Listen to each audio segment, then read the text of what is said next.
Thanks to God who has blessed us lavishly, and thanks to all those who have interceded and prayed worldwide. ഔദാര്യമായി നമ്മളെ അനുഗ്രഹിച്ച സർവശക്തനായ ദൈവത്തിന് സകല മഹത്വവും നന്ദി അർപ്പിക്കുന്നു. അപ്പോൾ തന്നെ ലോകവ്യാപകമായി ഈ ശുശ്രൂഷകളെ മധ്യസ്ഥതയിൽ ഓർത്ത എല്ലാ പ്രിയമുള്ളവരെയും कर्ताव धारालमाई अनुग्रहिकुमारा. मैं धन्यवाद करना चाहूंगा प्रभु का जिन्होंने बहुत ताइट से हमें बरकत दी. उसके साथ धन्यवाद करना चाहूंगा भारतवर्ष में और विदेश में भी जिन लोगों ने इस सभा के लिए दुआ की. I am grateful to Pastor Baby Varghese and Pastor Philippi Thomas and Pastor Thomas George and Dr. John Joseph and Dr. Kachanath Varki Abraham for their cooperation and for all they have done and labored to make this convention a blessing. And I'm grateful for all those who have worked behind. And I want to especially thank Pastor K.P. Kurian and those who have served with him. There is a number of pastors, district pastors and other pastors who have been faithful in being here coordinating. Hundreds of pastors have ministered the word for the 102 days of fasting and prayer. എന്നോടൊപ്പം ഈ കൺവെൻഷന്റെ അനുഗ്രഹത്തിനു വേണ്ടി അഹോരാത്രം എന്നോടൊപ്പം ചേർന്ന് നിന്ന് അധ്വാനിച്ച general council executive അംഗങ്ങളായ കർത്തൃദാസന്മാരോട്, സഹോദരങ്ങളോട്, വിശേഷാൽ ഈ കൺവെൻഷന്റെ നടത്തിപ്പിന് വേണ്ടി അധ്വാനിച്ച പാസ്റ്റർ KP കുര്യൻ, തന്നോട് ചേർന്ന് അധ്വാനിച്ച കർത്തൃദാസന്മാർ, സഹോദരന്മാർ, നൂറുകണക്കിന് ദൈവദാസന്മാർ ഈ ശുശ്രൂഷകളുടെ സംബന്ധമായ ദൈവവചന ശുശ്രൂഷകളിൽ പങ്കെടുത്തു. പുറത്തും അകത്തുമായി നേതൃനിരയിൽ നിന്നുകൊണ്ട് ശക്തമായി പ്രവർത്തനങ്ങളുടെ അനുഗ്രഹത്തിന് വേണ്ടി അധ്വാനിച്ച എല്ലാവരെയും നന്ദിയോടെ ഓർക്കുന്നു. കർത്താവ് എല്ലാവരെയും ധാരാളമായി അനുഗ്രഹിക്കും. इस समय मैं धन्यवाद करना चाहूंगा IPC के जनरल एग्जीक्यूटिव्स का, जिन्होंने दिन और रात कठिन परिश्रम इस सभा को चलाने के पीछे की. बहुत से ऐसे लोग हैं जो पर्दे के पीछे भी रहकर इस सेवा में सहयोग दे रहे थे. पास्टर KP कुरियन का दिल से धन्यवाद करना चाहता हूं कि खास करके 102 जो उपवास की प्रार्थना में थी, उसमें से बहुत तेरे डिस्ट्रिक्ट पास्टर्स भी आकर इस प्रार्थना में शामिल हुए. सबका मैं दिल से आभार व्यक्त करता हूं. God has heard the prayers of his children and saw the tears of his servants, and God has been gracious to us and has blessed us abundantly. ദൈവം തന്റെ മക്കളുടെ കണ്ണുനീരിന് പ്രാർത്ഥനയ്ക്ക് മറുപടി നൽകി. ദൈവദാസന്മാരുടെ മധ്യസ്ഥതകൾക്ക് ദൈവം പ്രാർത്ഥന മറുപടി നൽകി.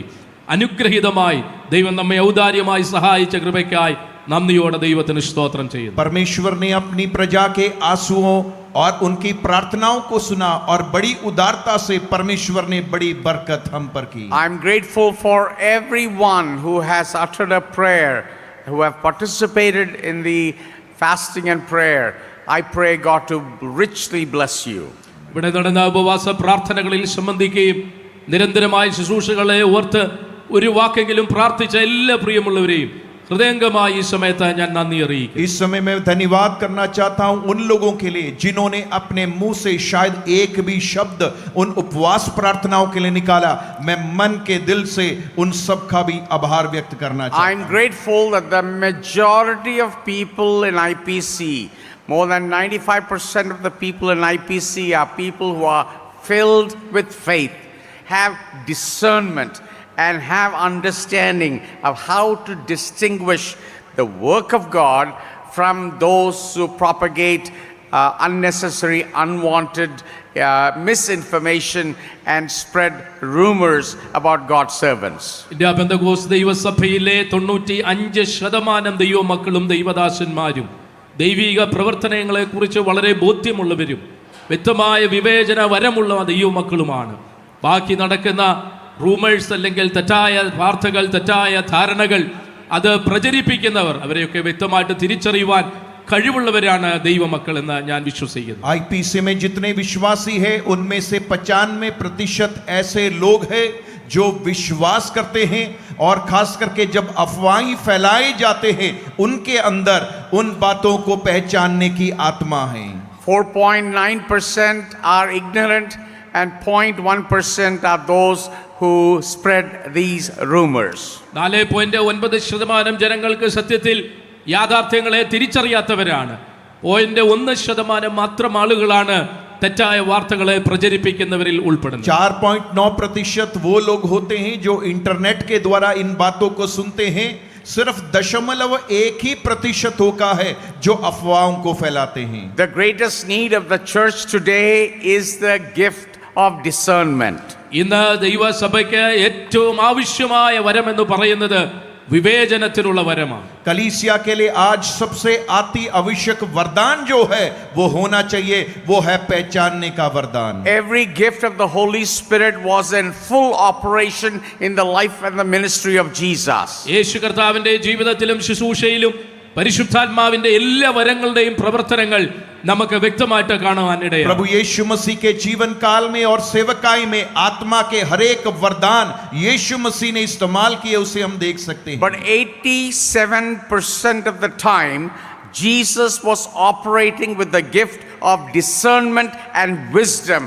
That is how he succeeded and he showed how to do the work of God. എന്നാൽ 87% തന്റെ ശുശ്രൂഷയുടെ ഭാഗം നമ്മൾ പരിശോധിച്ചാൽ പരിശുദ്ധാത്മാവിൽ നൽകപ്പെടുന്ന പരിജ്ഞാനത്തിന്റെയും വിവേചന അധികാരത്തിന്റെയും മറവിലാണ് ആ ശുശ്രൂഷകൾ നടത്തപ്പെട്ടതെന്ന് നമുക്ക് മനസ്സിലാക്കാൻ परंतु यीशु मसीह की सेवा काल में 87% यीशु मसीह में पहचानने की आत्मा थी और उस पहचान की आत्मा से यीशु मसीह ने अपनी सेवा को किया. All the other gifts was only 13%, but 87% of the time our Lord himself operated on the basis of the gift of discernment and wisdom. പരിശുദ്ധാത്മാവിന്റെ മറ്റു വരങ്ങളുടെ എല്ലാ പ്രവർത്തനങ്ങൾ 13% തന്റെ ശുശ്രൂഷകളിൽ പരിമിതപ്പെട്ടു നിൽക്കുമ്പോൾ 87%-ലധികമായി യേശുവിന്റെ ശുശ്രൂഷയിൽ നിഴലിച്ചു നിന്നത് പരിശുദ്ധാത്മാവിൽ നൽകപ്പെടുന്ന വിവേചന വരത്തിന്റെയും പരിജ്ഞാനത്തിന്റെ വരത്തിന്റെയും ശക്തിയുടെ മറവിലാണ്. यीशु मसीह में 13% बाकी सभी वरदान थे, परंतु सबसे ज्यादा 87% जो वरदान यीशु मसीह के अंदर था वो पहचानने और बुद्धि और ज्ञान की You may आत्मा. have the gift of prophecy, but if you do not know how to prophesy and when to prophesy, you do more harm than good for the work of God. പ്രവചനത്തിന്റെ വരം ദൈവം നമുക്ക് നൽകപ്പെട്ടിട്ടുണ്ടായിരിക്കാം, പക്ഷേ എപ്പോൾ പ്രവചിക്കണം, എങ്ങനെ പ്രവചിക്കണമെന്ന് നമുക്കറിയത്തില്ലെങ്കിൽ ദൈവിക വേലയെ സംബന്ധിച്ചിടത്തോളം ഗുണത്തെക്കാൾ അധികം നാം ദോഷം ചെയ്യുന്നവരായി മാറും. भविष्यवाणी का वरदान शायद खुदा ने आपको और मुझको दिया होगा, परंतु अगर हम ये नहीं जानते कब और कैसे उस भविष्यवाणी को करना है तो ये लाभ पहुंचाने के जगह में ज्यादा नुकसान करेगा. Trusting in God, and if Jesus coming tarries, the 103rd General Convention of IPC will be held here from January 17th to 24th in 2027. കർത്താവിന്റെ വരവ് താമസമെങ്കിൽ ഇന്ത്യ പെന്തക്കോസ്ത് ദൈവസഭയുടെ 103ാമത് ജനറൽ കൺവെൻഷൻ 2027 ജനുവരി മാസം 17-ാം തീയതി മുതൽ 24-ാം തീയതി വരെ ഇവിടെ വെച്ച് നടത്തപ്പെടുന്നതാണ്. अगर परमेश्वर की आने में देरी हो, जनवरी 17 तारीख से लेकर 24 तारीख तक जो कि वर्ष 2027 का होगा, हम यहाँ पर 103 में कन्वेंशन को चलाने के लिए परमेश्वर पर विश्वास करते हैं. If you will promise that you will pray for the blessing of that convention, would you raise your hand and shout hallelujah ആ together? കൺവെൻഷന്റെ അനുഗ്രഹത്തിനായി നിങ്ങൾ പ്രാർത്ഥിക്കുമെന്ന് ഉറപ്പുണ്ടെങ്കിൽ കരം ഉയർത്തി കർത്താവിന് ഇന്ന് പകലിൽ നന്ദിയോട് സ്തോത്രം ചെയ്താട്ടെ. जिन लोगों के अंदर ये पक्का यकीन है हम उस कन्वेंशन के लिए जो आने वाली है उसके लिए दुआ करेंगे, तो अपने हाथों को उठाकर आइए हम प्रभु का धन्यवाद करें. Hallelujah. Hallelujah. We have heard the word of God proclaimed and taught throughout this week. ഈ ആഴ്ച മുഴുവൻ കർത്താവിന്റെ വചനത്തിന്റെ ശക്തമായ ആലോചനകൾ, ദൈവിക വചനം അനുഗ്രഹമായ നിലയിൽ നമ്മളെ പഠിപ്പിക്കുന്ന അനുഭവങ്ങൾ നമുക്ക് ദൈവം നൽകി തന്നു. इस हफ्ते भर में परमेश्वर के विभिन्न दासों के द्वारा परमेश्वर के वचन की घोषणा और मुनादी हमने सुना. You heard the voice of God speaking to you clearly, and I'm grateful that you have responded to the clear proclamation, the clear teaching of God's word. നിങ്ങളോട് സംസാരിക്കുന്ന ദൈവ ശബ്ദം നിങ്ങൾ വ്യക്തമായിട്ട് കേട്ടിട്ടുണ്ട്. അതിനോട് വ്യക്തമായി നിങ്ങൾ പ്രതികരിക്കുമെന്ന് ഞാൻ പൂർണ്ണമായി इन വിശ്വസിക്കുന്നു. हफ्ताओं में परमेश्वर के आवाज को, परमेश्वर के वचन को अपने साफ साफ तरीके से यहां पर सुना और मैं ये विश्वास करता हूं उन वचनों का आपने प्रति उत्तर भी दिया. Over 80 servants of God proclaimed the word and they touched on 77 different subjects.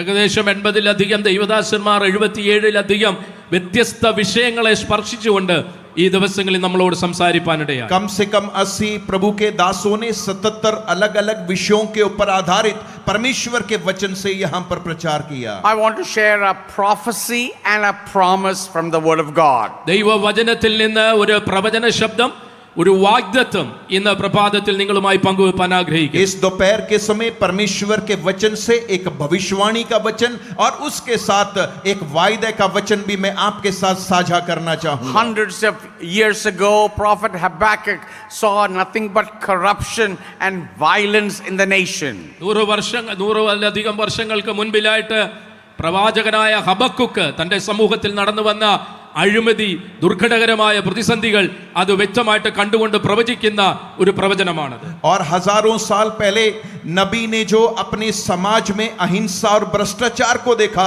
उस भ्रष्टाचार और हिंसा के प्रति हबक्कूक नबी यहां पर भविष्यवाणी कर रहा है. He was depressed about the darkness that surrounded him. തനിക്ക് ചുറ്റും നിൽക്കുന്ന ഇരുളടഞ്ഞ സാഹചര്യങ്ങളെ കണ്ട് താൻ വളരെയധികം പ്രതിസന്ധിയിൽ വിഷമത്തിലായ ഒരു സാഹചര്യം. उसके इर्द गिर्द जो अंधेरा था, उस अंधेरे के वातावरण को देखकर वह बहुत ही चिंतित था. He was distressed concerning the corruption and the chaos that existed in the land. തനിക്ക് ചുറ്റും നടക്കുന്ന പീഡനങ്ങളെ, തനിക്ക് ചുറ്റും നടക്കുന്ന സാഹസങ്ങളെ കണ്ട് തന്റെ മനസ്സിൽ താൻ വളരെയധികം വ്യസനിച്ച ഒരു സാഹചര്യം. उसके जगह में, उसके जमीन में जो होने वाले भ्रष्टाचार को देखकर वो व्यक्ति बहुत ही निराश और उदास था. That is when he received this promise. ആ പ്രത്യേക സാഹചര്യത്തിലാണ് ദൈവിക വാഗ്ദത്തങ്ങളെ താൻ പ്രാപിക്കുന്നത്. ऐसे एक समय में परमेश्वर की ओर से वायदा हबक्कूक को मिलता है. That is when he received this assurance through this prophecy. ഈ പ്രവചന ശബ്ദത്തിലൂടെ വ്യക്തമായ ദൈവിക നിർണയം താൻ പ്രാപിക്കുന്നത് ആ സമയത്താണ്. परमेश्वर के वचन से एक दृढ़ विश्वास हबक्कूक नबी के मन के अंदर आ जाता है. And the promise was the earth will be filled with the knowledge of the glory of the Lord as the waters cover the sea. തനിക്ക് ലഭിച്ച ദൈവിക വാഗ്ദത്തം ഇപ്രകാരമാണ്: ഭൂമിയെ വെള്ളം കൊണ്ട് നിറഞ്ഞിരിക്കുന്നത് പോലെ യഹോവയുടെ ദയ കൊണ്ട് ഭൂമി നിറയപ്പെടുന്ന ഒരു അനുഭവം ഉണ്ടാകും. हबक्कूक को परमेश्वर के ओर से मिला हुआ वायदा इस प्रकार था जैसे पृथ्वी यहोवा के महिमा के ज्ञान से भर जाती है और जैसे समुद्र जल से भर जाता है. Habakkuk was assured that the glory of God will cover all the world and it will overcome every filth and evil. ഹബക്കുക്കിന് ദൈവം നൽകിയ ഉറപ്പാണ്, ദൈവിക വാഗ്ദത്തം ഇതാണ്: ഈ ഭൂമിയിലുള്ള സകല തിന്മകളും അഴുക്കുകളും അശുദ്ധികളും മാറിപ്പോകത്തക്ക വിധത്തിൽ ദൈവിക മഹത്വം കൊണ്ട് ഈ ഭൂമി മുറയം നിറയപ്പെടുന്ന ഒരു സാഹചര്യം ഉണ്ടാകും. हबक्कूक को परमेश्वर के ओर से दिया गया हुआ वायदा था कि परमेश्वर की महिमा से ये पृथ्वी भर जाएगी और दुनिया में होने वाले गंदगी और भ्रष्टाचार को वो ढांक लेगी. This is the promise of a worldwide revival.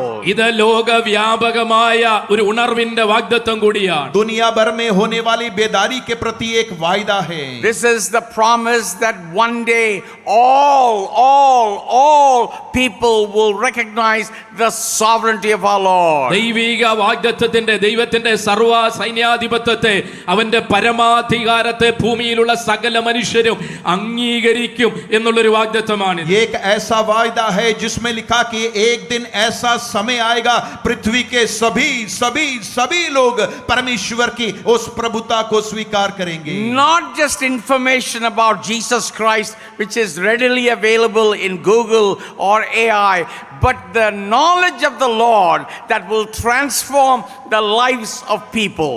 ഇന്ന് ലോകത്തിലെ യേശുവിനെ കുറിച്ച് അറിയണമെങ്കിൽ ഗൂഗിളിൽ പരിശോധിച്ചാൽ മതി, അല്ലെങ്കിൽ ഇന്ന് AI ആർട്ടിഫിഷ്യൽ ഇന്റലിജൻസിനോട് ചോദിച്ചാൽ മതി.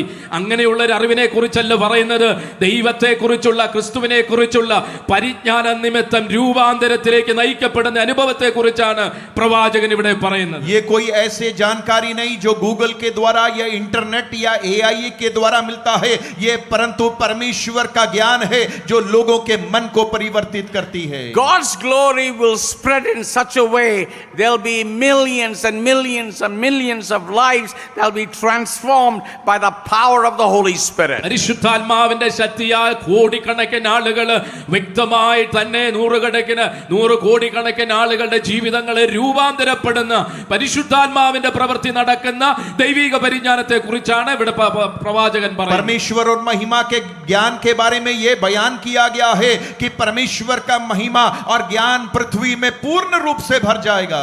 The number one country in the world where there are more Christians than any other place is not America, is not South America.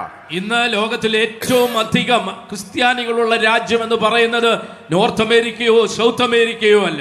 आज दुनिया भर में विश्व भर में सबसे ज्यादा मसीह लोग रहने वाला राज्य उत्तरी अमेरिका या दक्षिणी अमेरिका नहीं है. The number one country where there are more Christians than any other place on planet Earth is China. ഇന്ന് ഭൂമിയാകുന്ന ഗ്രഹത്തിലെ ഏറ്റവും അധികം ക്രിസ്ത്യാനികളുള്ള രാജ്യം എന്ന് പറയുന്നത് മറ്റൊരു രാജ്യവുമല്ല, അത് ചൈനയാണ്. ब्रह्मांड में सबसे ज्यादा मसीह लोगों की जनगणना या जनसंख्या जो कोई देश में है वो कोई और नहीं बल्कि चीन है. There are more Christians in China than the population of America. അമേരിക്കയിലെ ജനസംഖ്യയേക്കാൾ കൂടുതലായിട്ടുള്ള ക്രിസ്ത്യാനികളുടെ എണ്ണമാണ് ചൈനയിലുള്ളത്. अमेरिका की जनसंख्या से भी बढ़कर ज्यादा मसीह लोग आज चीन देश में हैं. I had the privilege of ministering in China. ചൈനയിലെ ദൈവവചനവുമായി ശുശ്രൂഷയിലായിരിക്കാൻ ദൈവം എനിക്ക് അവസരങ്ങളെ നൽകിയിട്ടുണ്ട്. परमेश्वर की वचन की सेवकाई का अवसर मुझे चीन में जाकर करने के लिए मिला. I ministered to scholars from 52 nations in China. ചൈനയിലെ 52 രാജ്യങ്ങളിൽ നിന്നുള്ള പ്രതിനിധികൾ അല്ലെങ്കിൽ ജനവിഭാഗങ്ങളെ സന്ധിപ്പാൻ ദൈവ അവസരങ്ങളെ നൽകിയിട്ടുണ്ട്. और चाइना में रहने वाले अलग अलग चीजों की प्रतिनिधि करने वाले उन वेद पंडितों के साथ मेरी बातचीत हुई. Most of them had at least 2 PhDs. അവരെ സംബന്ധിച്ചിടത്തോളം എല്ലാവർക്കും തന്നെ കുറഞ്ഞത് 2 PhDകളെങ്കിലും അവർക്ക്. उनमें से सभी लोग ऐसे थे जिनमें से कम उनके पास 2 PhD की डिग्रियां थी. I had the privilege of baptizing scores of people in that conference in that hotel. അന്ന് ഹോട്ടലിൽ വെച്ച് നടന്ന കോൺഫറൻസിൽ ധാരാളം ആളുകളെ കർത്താവിനെ ജനസ്ഥാനത്തിലേക്ക് നയിക്കുവാൻ ദൈവം എനിക്ക് അവസരങ്ങളെ നൽകി. उन दिनों में कॉन्फ्रेंस में जो उस होटल में आए उनमें से बहुत तेरे लोगों को प्रभु के नाम से बपतिस्मा देने का सौभाग्य भी मुझे मिला. They brought a bathtub to the stage. അവരെ സ്റ്റേജിലെ ഒരു ബാത്ത് ടബ് കൊണ്ടുവരുവാനിടയായി. Some of the people I baptized were 6 feet and 5 inches tall. ഏകദേശം 6 അടി 5 ഇഞ്ച് ഉയരമുള്ള ആളുകളാണ് ചിലര്. वो लोग बपतिस्मा देने के लिए मंच के पास एक टंकी लेकर आए. उनमें से कुछ लोग इतने लंबे थे जिनका कद काठी 6 फुट 5 इंच था. I baptized them inch by inch in that bathtub. അവരെ ഈ ബാത്ത് ടബിൽ സ്നാനപ്പെടുത്തുക എന്നത് ശ്രമകരമായ ഒരു പ്രവൃത്തിയാണ്. അതുകൊണ്ട് തന്നെ ശരീരത്തിന്റെ ഓരോ ഭാഗങ്ങളായിട്ടാണ് അവരെ സ്നാനത്തിലേക്ക് നയിക്കുവാനിടയായത്. लंबे हट्टे कट्टे लोगों को आहिस्ता आहिस्ता धीरे धीरे इंच इंच कर मैंने उन्हें बपतिस्मा दिया. So the Lord is moving all over the world. ഞാൻ പറഞ്ഞതിന്റെ അർത്ഥം ലോകവ്യാപകമായി ദൈവത്തിന്റെ സാന്നിധ്യം ദൈവത്തിന്റെ പ്രവൃത്തി നടന്നുകൊണ്ടിരിക്കുന്ന സമയമാണ്. मेरा कहने का मतलब है पृथ्वी भर में परमेश्वर का काम व्यापक रूप से बढ़ रहा है. I met a sister who was related to a person who composed 1,700 songs until that time, and those songs were sung in all the universities in China. 1700-ലധികം പാട്ടുകൾ എഴുതപ്പെടുകയും ചൈനയിലെ യൂണിവേഴ്സിറ്റികളിൽ പാടുകയും ചെയ്യപ്പെട്ടുകൊണ്ടിരുന്ന അങ്ങനെ അത് എഴുതിയ ഒരു വ്യക്തിയുടെ ബന്ധുവായ ഒരു സഹോദരിയെ ഞാൻ പരിചയപ്പെടുവാനിടയായി. मुझे एक ऐसी बहन के साथ मुलाकात हुआ जिसके रिश्तेदार ने 1700 गानों को रचा और विभिन्न यूनिवर्सिटी यानी विश्वविद्यालयों में उन गानों को गाते थे. Hundreds of thousands of university students came to the Lord by listening to these songs. ഈ പാട്ടുകളെ കേട്ടുകൊണ്ട് ആയിരക്കണക്കിന് യൂണിവേഴ്സിറ്റി വിദ്യാർത്ഥികൾ കർത്താവിന്റെ സ്നേഹത്തെ അറിയുകയും നിത്യരക്ഷയുടെ അനുഭവത്തിലേക്ക് വരുവാനിടയാകുകയും ചെയ്തിട്ടുണ്ട്. इन भजनों के द्वारा हजारों की तादाद में यूनिवर्सिटीज में जो बच्चे पढ़ते थे उन्होंने प्रभु यीशु मसीह को स्वीकार किया. This is an example of how the knowledge of the Lord, the knowledge of the glory of God is covering different places on planet Earth. ദൈവപുത്രനെ കുറിച്ചുള്ള പരിജ്ഞാനത്തിന്റെ ഫലകരമായി ഈ ലോകത്തിന്റെ വിവിധ ഭാഗങ്ങളിൽ ഈ ഭൂമിയുടെ വിവിധ കോണുകൾ നിറയപ്പെടുന്നത് ജനം രൂപാന്തരപ്പെടുന്നത് എങ്ങനെയെന്നുള്ളതിന്റെ ചില തെളിവുകൾ മാത്രമാണിത്. ये तो सिर्फ कुछ मिसाल है, उदाहरण है, जिसके द्वारा हमें पता चलता है कि किस प्रकार पूरे ब्रह्मांड को परमेश्वर अपनी महिमा और अपनी ज्ञान से भर रहा We है। need to open our eyes and ask the Lord to open our minds to understand the greatness of God and the work that the Holy Spirit is doing in our world. നമ്മുടെ കണ്ണുകളെ തുറന്ന് നമ്മുടെ ഹൃദയങ്ങളെ തുറന്ന് ലോകവ്യാപകമായ ദൈവം ചെയ്യുന്ന തന്റെ മഹത്വത്തിന്റെ പ്രവൃത്തിയെ കാണാൻ നമുക്ക് ദൈവം ഇടയാക്കട്ടെ എന്ന് ഈ ദിവസങ്ങളിൽ ദൈവത്തോട് പ്രാർത്ഥിക്കാം. इन दिनों में परमेश्वर हमारी सहायता करे ताकि हमारी आंखों को हम खोले, हमारे मनों को हम खोले, ताकि परमेश्वर पूरे विश्व भर में जो कार्य कर रहा है उसे हम देख सकें। I'm going to ask you a simple question. ഒരു ലളിതമായ ചോദ്യം ഞാൻ നിങ്ങളോട് ചോദിക്കട്ടെ. मैं आपसे एक आसान सा सवाल करना चाहूंगा। Listen to your neighbor if that neighbor will give the correct answer. നിങ്ങളുടെ അടുത്തിരിക്കുന്ന ആളുകളെ ശ്രദ്ധിക്കുക. ആ വ്യക്തി നിങ്ങൾക്ക് കൃത്യമായ മറുപടി നൽകട്ടെ. आपके बगल में बैठे व्यक्ति की ओर आप ध्यान करना, वो व्यक्ति आपको सही उत्तर देगा। If that person gives you a correct answer, raise your hand and wave. നിങ്ങൾക്ക് ശരിയായ ഉത്തരമാണ് നിങ്ങളുടെ അടുത്തിരിക്കുന്ന ആളുകൾ തരുന്നതെങ്കിൽ നിങ്ങളുടെ കരം ഉയർത്തി കർത്താവിനെ സ്തോത്രം ചെയ്താണ്. अगर आपके बगल में बैठा हुए व्यक्ति आपको सही उत्तर दे तो अपने हाथ को उठाकर इस प्रकार से हिलाकर दिखा दें। The question is, what is 5 plus 2? ആ ചോദ്യം ഇപ്രകാരമാണ്, 5 + 2 എത്രയാണ്? और जो सवाल है 5 को 2 से जोड़ा तो क्या निकलेगा? Ask your neighbor. अपने അടുത്തിരിക്കുന്ന ആളോട് ചോദിച്ചാട്ടെ. अपने बगल में बैठे हुए व्यक्ति से पूछे। If they gave you a correct answer, raise your hand. ശരിയായ ഉത്തരമാണ് നിങ്ങൾക്ക് ലഭിക്കുന്നതെങ്കിൽ കൈ ഒന്ന് ഉയർത്തിയാട്ടെ. अगर आपको सही उत्तर मिला है तो अपना अपना हाथ हिलाकर दिखाएं। What was the answer? Would you shout it? ഉത്തരം എത്രയാണ്? അത് ഉച്ചത്തിൽ ഒന്ന് പറഞ്ഞാട്ടെ. उसका जवाब क्या है? जरा ऊंचे आवाज से बोलें।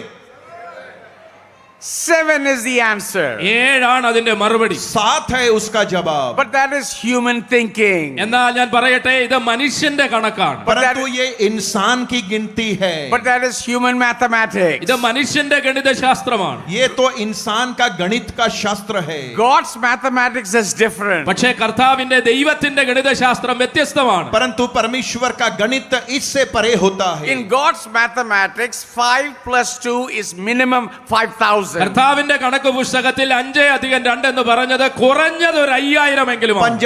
प्रभु के अगर गिनती को अगर हम देखेंगे, परमेश्वर 5 को जो से अगर जोड़ेगा तो कम से कम 5000 उसका जोड़ निकलेगा। Minimum, I would say it is 20,000. കുറഞ്ഞത് ഒരു 20000 എങ്കിലുമാണ്. कम से कम मैं कहूंगा 20,000। That is God's mathematics. അതാണ് കർത്താവിന്റെ കണക്ക് എന്ന് പറയുന്നത്. यही है परमेश्वर का गणित। You know the story of Jesus feeding the 5,000, which is referred to in all the 4 Gospels. എല്ലാ സുവിശേഷങ്ങളിലും പരാമർശിച്ചിരിക്കുന്ന 5 കൊണ്ട് 2 മീനും കൊണ്ട് 5000-ലധികം പേരെ പോഷിപ്പിക്കുന്ന സംഭവം നിങ്ങൾക്ക് എല്ലാവർക്കും അറിയാം. हम सब में से हर एक उस घटनाक्रम को जानते हैं जहां पर यीशु मसीह ने 5 रोटी और 2 मछली लेकर 5000 से भी ज्यादा लोगों को खिलाया। It's something that registered in the hearts and the minds of the disciples. ശിഷ്യന്മാരുടെ ഹൃദയത്തിൽ വളരെ ആഴത്തിൽ പതിയുന്ന ഒരു സംഭവമാണത്. मैं चेले लोगों के मन में बड़ी गहराई से छाप छोड़ने वाली एक घटना That थी। is why it is recorded in all the 4 Gospels. അതുകൊണ്ടാണ് എല്ലാ സുവിശേഷങ്ങളിലും അതിനെക്കുറിച്ച് എഴുതിയിരിക്കുന്നത്. इसलिए चारों सुसमाचार में इसके बारे में बयान किया गया है। One gospel writer said he asked the disciples to make them sit in rows of 50. ഒരു സുവിശേഷത്തിൽ ഇപ്രകാരം എഴുതിയിരിക്കുന്ന, യേശു അവരോട് പറഞ്ഞു 50 പേര് വീതമുള്ള വരികളായിട്ട് അവരെ ഇരുത്തണമെന്ന്. एक सुसमाचार में हम पढ़ते हैं यीशु मसीह ने अपने चेलों से कहा कि 50-50 की पांति में तुम उन्हें बैठा दो। If there were 5,000 men, there would be 100 rows. 5000 പുരുഷന്മാരുണ്ടായിരുന്നെങ്കിൽ ഏകദേശം 100 വരികൾ അവിടെ കാണും. अगर 5000 पुरुष होंगे तो कम से कम 100 पांतियां वहां पर होगी। There are more than 100 rows in front of me. എന്റെ മുൻപിൽ ഇപ്പോൾ 100-ലധികം വരികളുണ്ട്. मेरे सामने अब 100 से भी अधिक पांतियां हैं। Suppose the ushers come and start distributing food packets to you. ഇന്ന് നിങ്ങളുടെ അരികിൽ വന്ന ഇവിടുത്തെ വോളണ്ടിയേഴ്സ് നിങ്ങൾക്ക് ഭക്ഷണപ്പൊതികൾ വിതരണം ചെയ്യുന്നു എന്നിരിക്കട്ടെ. सोचो आज दोपहर के समय आपके पास वॉलंटियर आपको आके खाने का वो पैकेट दे रहे हैं। They distribute biryani packets to the people in the first 10 rows. ആദ്യത്തെ 10 വരികളിലാണ് അവർ ആദ്യമായിട്ട് ബിരിയാണി പാക്കറ്റ് തരുന്നത്. सोचिए पहले के 5 पांतियों में उन्होंने वो बिरयानी के पैकेट दे दिए। After the 10th row, they come back and start giving more packets to the people in the first 10 rows. ആദ്യത്തെ 10 വരികളിൽ കൊടുത്ത ശേഷം പിന്നീട് അവർ മടങ്ങി വന്ന് പിന്നീടും അത് ശേഖരിച്ച് പോയി അടുത്ത ആ വരികളിൽ वो കൊടുത്തു. 10 पांतियों में देने के बाद दोबारा आगे आगे आ जाते हैं, फिर दोबारा पहले पांति से लेकर 10वीं पांति तक लोगों को दोबारा खाना देते हैं। Again, they stop at the 10th row, come back and start distributing the third biryani packet to the people in the first 10 rows. അങ്ങനെ രണ്ടാമത്തെ 10 വരികൾ അവസാനിച്ച ശേഷം പിന്നീടും അവർ മടങ്ങി വന്ന് ഈ പൊതികൾ ശേഖരിച്ച് അടുത്ത വരികൾക്ക് കൊടുക്കുക. 2 बार 10-10 पांतियों में उस खाने का वितरण करने के बाद दोबारा तीसरी बार भी आकर उन 10 पांतियों में बैठे हुए लोगों को खाना वितरित करते हैं। What would be the reaction of the people from the 11th row? അങ്ങനെ ആദ്യത്തെ 10 വരികളിൽ മാത്രം ഇങ്ങനെ കൊടുത്തുകൊണ്ടിരുന്നു കഴിഞ്ഞാൽ അവസാനം നിൽക്കുന്ന 11ാമത്തെ വരിയിൽ ഇരിക്കുന്നവരുടെ പ്രതികരണം എന്തായിരിക്കും? तो 11वें पांति में बैठे हुए लोगों की प्रतिक्रिया उस समय किस प्रकार होगी? What will they shout? What will they say? അവരെന്തായിരിക്കും പറയുന്നത്? वो लोग चिल्लाकर क्या कहने लगेंगे? What would Jesus say? യേശു എന്തായിരിക്കും പറയുന്നത്? यीशु मसीह क्या कहेगा? Jesus will say, keep going. There are 100 rows. Keep going from the 11th to the 100th row. യേശു കർത്താവ് ഇപ്രകാരമാണ് പറയുന്നത്, ആദ്യത്തെ 10 വരികൾക്ക് മാത്രം കൊടുത്ത് നിൽക്കാതെ വീണ്ടും ഇനി ശേഷിക്കുന്നുണ്ട്, നൂറുകണക്കിന് വരികൾ പുറകിലുണ്ട്, അവർക്ക് കൊടുക്കുക എന്നതായിരിക്കും. यीशु मसीह तब उस समय में कहेगा, बढ़ते रहो, आगे जाओ। सिर्फ 10 पांतियों को ही नहीं, 11वीं पांति से लेकर पीछे और 100 पांतियां वहां तक लोगों के बीच में ये बांटो। That's the voice from above. ഇന്ന് പ്രഭാതത്തിൽ ദൈവത്തിൽ നിന്നുള്ള ശബ്ദവും അതാണ്. यही है परमेश्वर की ऊपर से आने वाली आवाज। The Lord is saying, go, go, go. Preach the gospel to all ethnic groups. Preach the gospel to all the families of India and of the world. കർത്താവ് പറയുന്നത് ഇപ്രകാരമാണ്, നിങ്ങൾ പോകുക സകല ജാതികളോടും ഭൂമിയിലെ സകല കുടുംബങ്ങളോടും ഈ സുവിശേഷം പങ്കുവെക്കുക. प्रभु यीशु मसीह आज हमको हुक्म दे रहे, तुम जाओ हर एक जातियों के बीच में, हर एक परिवारों के बीच में जाके मेरी खुशखबरी का प्रचार करो। That's the voice of the Lord. അതാണ് കർത്താവിന്റെ ശബ്ദം. ये परमेश्वर की आवाज है। There is another voice of the people from the 11th row to the 100th row. 11 മുതൽ 100 വരെയുള്ള വരികളിൽ നിന്ന് മറ്റൊരു ശബ്ദം നമുക്ക് കേൾക്കാം. 11वें पांति से लेकर 100वीं पांतवी तक लोगों की दूसरी एक आवाज को सुना जा सकता है। What about us? We are hungry. We have been sitting here for long time. Give us food. They will shout. There'll be chaos and they'll be shouting in those rows. അവരെ ഉച്ചത്തിൽ പറഞ്ഞേക്കാം, ഞങ്ങൾ ഇവിടെ കാത്തിരിക്കുകയാണ്, ഞങ്ങൾ വിശക്കുകയാണ്. അങ്ങനെ മൊത്തത്തിൽ അന്തരീക്ഷത്തിൽ തന്നെ ഒരു മാറ്റമുണ്ടാകും. उस समय में पीछे की पांति में बैठे हुए लोग कहेंगे, हम कई समय से यहाँ पर इंतजारी में बैठे, हमें भूख लग रही है, क्यों ना हमें भी खाना दिया जाए। 10% of the Christians in India live in Kerala. കേരളത്തിലാണ് ക്രിസ്ത്യാനി ലോകത്ത് ഇന്ത്യയിലെ ക്രിസ്ത്യാനികളിൽ 10% വസിക്കുന്നത്. पूरे भारतवर्ष में से 10% मसीह लोगों की जो जनसंख्या वो केरल में है। There are people in other states saying, please come, help us. We need the bread of life. We need to hear this good news. മറ്റ് ഭാരത സംസ്ഥാനങ്ങളിൽ നിന്നുള്ള ജനങ്ങൾ നമ്മളെ നോക്കി ഇന്ന് പകലിൽ വിളിക്കുകയാണ്, നിങ്ങൾ ഞങ്ങളുടെ അടുക്കിലേക്ക് വരിക, ഞങ്ങൾക്ക് ജീവന്റെ അപ്പം ആവശ്യമാണ്. भारत के अलग अलग प्रदेशों में रहने वाले आप लोगों से यही आह्वान कर रहे हैं, हमारे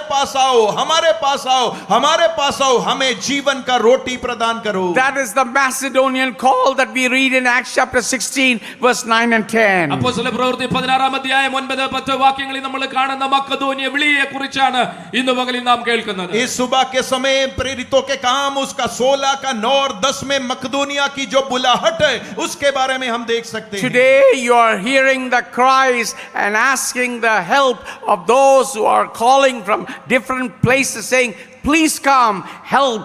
Please come, proclaim the good news. Please come, teach us the word of God. നമ്മുടെ രാജ്യത്തിന്റെ വിവിധ ഭാഗങ്ങളിൽ നമ്മൾ കേൾക്കുന്ന ആ ശബ്ദം ഇന്ന് പകലിൽ നിങ്ങൾ ശ്രദ്ധയോടെ കേൾക്കണം. ഞങ്ങളെ വന്ന് സഹായിക്കണം, ജീവന്റെ അപ്പം ഞങ്ങൾക്ക് നൽകി തരണം എന്നുള്ള ആ വിളി, ആ നിലവിളി ഇന്ന് പകലിൽ നമ്മൾ കേൾക്കേണ്ടത് ആവശ്യമാണ്. भारत के अलग अलग प्रदेशों से जो लोग आपको पुकार रहे हैं, रो रहे हैं, आपको आवाज दे रहे हैं, हमारे पास आओ, हमें जीवन का वचन दो, हमें जीवन की रोटी दो, उस आवाज को हमें सुनना जरूरी है। There is a third call that we have in the New Testament. പുതിയ നിയമത്തിലെ മൂന്നാമത്തെ ഒരു വിളിയുണ്ട്. नए नियम में तीसरा एक और बुलावा हम देख सकते And we हैं। read of that voice in Luke chapter 16. ലൂക്കോസിന്റെ സുവിശേഷം 16 അധ്യായത്തിലാണ് ആ വിളി നാം കേൾക്കുന്നത്. लूका रचित सुसमाचार 16 अध्याय में उस बुलावे के बारे में हम पढ़ सकते हैं. It's a story of the rich man and Lazarus. അവിടെ നമ്മൾ കാണുന്നത് ഒരു ധനികനായ മനുഷ്യന്റെയും ലാസറിന്റെയും കഥയാണ്. धनी मनुष्य और गरीब लाजर के बारे की कथा वहां पर पढ़ सकते हैं. Both of them died. അവർ രണ്ടുപേരും മരിച്ചു. उनमें से दोनों मर गए. The rich man finds himself in the pit of hell. ധനികനായ മനുഷ്യൻ നരകത്തിൽ ചെന്ന് അവസാനിക്കുന്നു. धनी व्यक्ति अपने आप को नरक में पाता है. He doesn't lose his senses. തന്റെ ബോധം തനിക്ക് നഷ്ടപ്പെട്ടിട്ടില്ല. उसने अपने होश को अभी गवाया नहीं. He sees a sight that he had never seen before. താൻ ഒരിക്കലും കണ്ടിട്ടില്ലാത്ത ഒരു കാഴ്ച താൻ കാണുകയാണ്. उसने एक ऐसी तस्वीर देखी जो अपने जीवन काल में कभी ना देखी हो. He tells he sees Lazarus in the bosom of Abraham. അബ്രഹാമിന്റെ മടിയിൽ ഇരിക്കുന്ന ലാസറിനെ താൻ കണ്ടു. वो लाजर को अब्राहम की गोद में बैठा हुआ देखता है. And he tells, would you send Lazarus to come and help me? അദ്ദേഹം പറയുന്നത് പ്രകാരമാണ്, ലാസർ വന്ന് എന്നെ സഹായിക്കേണ്ടതിന് അബ്രഹാം പിതാവേ നീ അവനെ അയക്കുമോ? और वो विनती करता है कि लाजर को मेरे पास भेज दो ताकि वो मेरी सहायता करे. And he realizes that is not possible. അദ്ദേഹത്തിന് മനസ്സിലായി അത് സംഭവ്യമല്ല. और उसे एहसास होता है कि ऐसा होना संभव नहीं. That is a chasm that divides. അവര് തമ്മില് വലിയൊരു വിടവുണ്ടെന്ന് അദ്ദേഹത്തിന് क्योंकि മനസ്സിലായി. उनके बीच में एक बहुत बड़ा खड्डा या गहराई है जो उन्हें अलग करती है. Then he preaches a powerful missionary sermon from the pit of hell. ഈ ലോകത്തിൽ പ്രസംഗിക്കപ്പെടുന്ന ശക്തമായ സുവിശേഷ പ്രസംഗങ്ങൾ എന്ന് പറയുന്നത് നരകത്തിൽ നിന്ന് നാം കേൾക്കുന്നതാണ്. और उस नरक के कुंड से एक शक्तिमत प्रचार वो धनी व्यक्ति करता है. And the message is, ആ സന്ദേശം ഇപ്രകാരമാണ്, और संदेश इस प्रकार है, would you send someone to go tell my 5 brothers that they don't need to come to this eternal pit of hell? എന്റെ 5 സഹോദരന്മാർ നിത്യ നരകത്തിലേക്ക് വരാതിരിക്കേണ്ടതിന് അവരുടെ അടുക്കലേക്ക് ആരെങ്കിലും അയക്കുമോ എന്നുള്ള നിലവിളിയാണ്. वो इस प्रकार से कहता है, मेरे घर में मेरे 5 भाई है, उनके पास आप किसी को भेजो ताकि जिस नरक की अवस्था कुंड में मैं हूं वो भी ना आए. That is the voice from beneath. അതാണ് നമ്മൾ കേൾക്കുന്ന ശബ്ദം. वही ये जो आवाज है हम नीचे से सुनते हैं. A young man came to see us day before yesterday from Hyderabad. ഹൈദരാബാദിൽ നിന്ന് ഒരു ചെറുപ്പക്കാരൻ കഴിഞ്ഞ ദിവസം ഞങ്ങളെ കാണാൻ വന്നു. हैदराबाद से एक नौजवान कुछ दिन पहले हमसे मुलाकात करने के लिए आया. Last night we heard that he went to be with the Lord. ഇന്നലെ കേൾപ്പാനിടയായി ആ പ്രിയപ്പെട്ടവൻ കഴിഞ്ഞ ദിവസം നിത്യതയിൽ ചേർക്കപ്പെട്ടു. और कल हमें पता चला वो व्यक्ति प्रभु के साथ सो गया है. Thousands of people are going to a Christless eternity. നിത്യത യേശുവില്ലാത്ത നിത്യതയിലേക്കാണ് ആയിരക്കണക്കിന് ആളുകൾ യാത്ര ചെയ്തുകൊണ്ടിരിക്കുന്നത്. दुनिया में हजारों किस्म के लोग हैं जो मसीह को बगैर जाने हुए नरक की ओर जा रहे हैं. They are all crying. They are saying, would you send someone to go tell my family, to go tell my brothers and sisters that they don't need to come to this place? ആ നരകത്തിൽ നിന്ന് അവർ നിലവിളിച്ച് പറയുന്ന കാര്യം, ഞങ്ങൾ വന്നതുപോലെ ഇവിടെ അവർ വരാതിരിക്കേണ്ടതിന് ഞങ്ങളുടെ സഹോദരന്റെ അടുക്കലേക്ക് ആരെങ്കിലും അയക്കാമോ എന്നാണ് അവർ നിലവിളിച്ചു वो പറയുന്നത്. इस प्रकार से विनती करते और रोते हैं कि जिस प्रकार हम नरक में पहुंच चुके ऐसा नहीं, वो हमारे घर में किसी को भेजो ताकि जिस अवस्था में मैं हूं उस अवस्था में वो ना पहुंचे. I pray that some of you will respond to that call this afternoon. ഈ ഉച്ച കഴിഞ്ഞ സമയത്ത് ഇവിടെ ഇരിക്കുന്ന ചിലരെങ്കിലും ആ ഒരു വിളിയോട് പ്രതികരിക്കുമെന്ന് ഞാൻ मैं ये പ്രതീക്ഷിക്കുന്നു. विश्वास करता हूं आज इस पंडाल में बैठे हुए आप में से कुछ लोग प्रभु के उस बुलावे को स्वीकार कर कर प्रत्युत्तर देंगे. That I will give my best. I will give my time. I will give my treasure. I will render my talents to advance the work of God. കർത്താവേ, അങ്ങയുടെ രാജ്യത്തിന്റെ വിശാലതയ്ക്ക് വേണ്ടി നീ എനിക്ക് തന്നിരിക്കുന്ന എന്റെ സമയങ്ങൾ, നീ എനിക്ക് തന്നിരിക്കുന്ന വിഭവങ്ങൾ, എനിക്ക് കഴിയാവുന്നതിന്റെ ഏറ്റവും പരമാവധി ശ്രേഷ്ഠമായത് നിന്റെ രാജ്യത്തിന്റെ വിശാലതയ്ക്ക് വേണ്ടി ഞാൻ നൽകുന്നു എന്ന് നിങ്ങൾക്ക് പറയാൻ കഴിയുമോ? आज दोपहर के समय क्या आप कह सकेंगे कि प्रभु जो सबसे बढ़िया मेरे पास है, चाहे वो मेरा पैसा हो, चाहे वो मेरा समय हो, प्रभु तेरी राज्य की बढ़ोतरी के लिए वो सब मैं देने के लिए तैयार हूं. The supreme task that God has given to us is to proclaim the good news of Jesus. ദൈവം നമുക്ക് തന്നിരിക്കുന്ന ഏറ്റവും ശ്രേഷ്ഠകരമായ അത്യന്താപേക്ഷിതമായ നിയോഗം എന്ന് പറയുന്നത് കർത്താവിന്റെ സുവിശേഷം പ്രചരിപ്പിക്കുക प्रभु എന്നുള്ളതാണ്. यीशु मसीह ने जो अंतिम उपदेश और हुक्म हमें दिया गया है वो और कोई नहीं बल्कि प्रभु यीशु मसीह के खुशखबरी का प्रचार करें. If you are willing to offer your time, your treasure, your talents, and say, Lord, I will do whatever you ask me to do, I will do my best to advance your kingdom, would you raise your hand? നിങ്ങളുടെ സമയങ്ങൾ, നിങ്ങൾക്ക് തന്നിരിക്കുന്ന വിഭവങ്ങൾ, നിങ്ങൾക്ക് തന്നിരിക്കുന്ന താലന്തുകൾ കർത്താവിന്റെ നാമമഹത്വത്തിനു വേണ്ടി വരുന്ന ആളുകളിൽ ഞാൻ ഉപയോഗിക്കുമെന്ന് ആ ഉറപ്പുള്ള, നിർണയമുള്ള, തീരുമാനമുള്ള പ്രിയമുള്ളവർ, നിങ്ങൾ ഇരിക്കുന്നിടത്ത് നിങ്ങളുടെ കരങ്ങൾ സ്വർഗത്തിലേക്ക് ഉയർത്തുന്നു. आप में से जितने लोग आज ये फैसला लेना चाहते हैं, प्रभु तेरे राज्य की बढ़ोतरी के लिए, तेरी सेवा की बढ़ोतरी के लिए, जो तूने मुझे समय दिया है, मुझे धन दिया है, वरदान दिए, प्रभु तेरी सेवकाई में मैं उसे उपयोग करना चाहता हूं. जो लोग ऐसा चाहते हैं अपनी जगहों में आप अपने हाथ को प्रभु की ओर बढ़ा सकते हैं. Lord, I believe this promise that you gave. I believe this prophecy will be fulfilled, that the earth will be covered with the glory of the Lord and will transform lives. ഇന്ന് പകലിൽ നാം കേട്ട പ്രവചന ശബ്ദം, വാഗ്ദത്തത്തിന്റെ ശബ്ദം നമ്മുടെ ഹൃദയങ്ങളിൽ നിന്ന് ഏറ്റുപറഞ്ഞാട്ടെ. കർത്താവേ, ഈ ഭൂമി മുഴുവൻ അങ്ങയുടെ പരിജ്ഞാനം കൊണ്ട് നിറയപ്പെടുന്ന ഒരു ദിനമുണ്ടെന്ന് ഞങ്ങൾ വിശ്വസിക്കുന്നു. क्योंकि इस वायदे को जो परमेश्वर ने आपसे और मुझसे दिया है, यह वायदा पूरा होगा, क्योंकि वहां पर लिखा हुआ है कि परमेश्वर की महिमा के ज्ञान से एक दिन पृथ्वी भर जाएगी. If